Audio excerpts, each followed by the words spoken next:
Hello, I'm Jon Sermon. I'm a church leader based in the UK, and I'm offering words of encouragement most days since early in the pandemic, realizing that our circumstances we are all facing are extremely difficult and we need encouragement.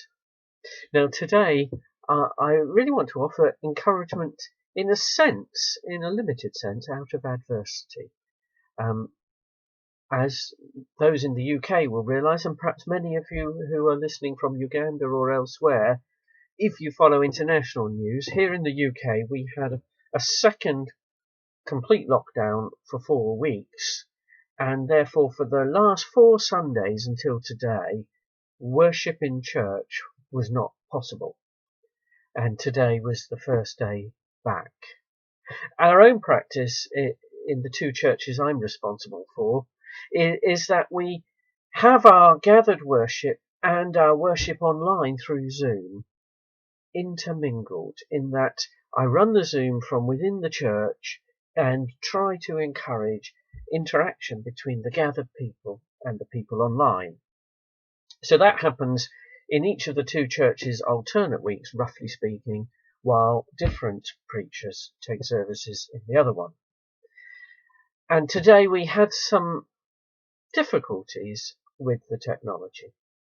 It's not quite as bad as you might remember way back early on. There was a Sunday when the whole of Zoom crashed, and we all joked that it was too many of us doing worship on Zoom, but actually it was something to do with an update at their central system going wrong. Be that as it may, here we were for the first time after this second lockdown, trying again to run worship through Zoom and in the building. And in our case, we had some hiccups in terms of the way the interface on my laptop was working, suddenly changing in 2 different ways that were difficult to cope with, in terms of bringing up the music at the right time and so on. But also I had forgotten to ask the person responsible to have the church heating on for a while before the service. So I arrived, tried to turn it on, had to switch to meeting in the church hall, which is a bit smaller and quicker to heat. And that caused other technical difficulties.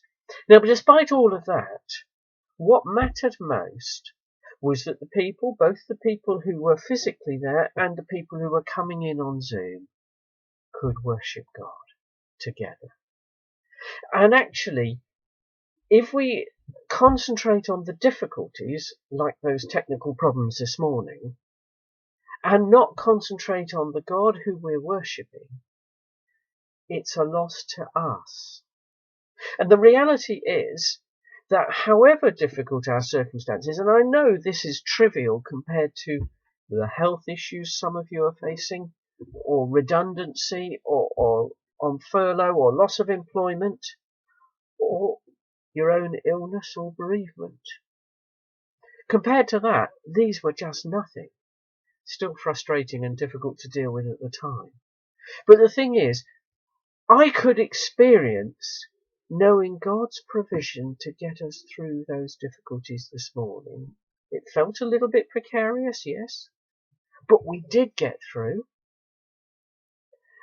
And in the same way, I have known that through my own recent experiences of illness and bereavement.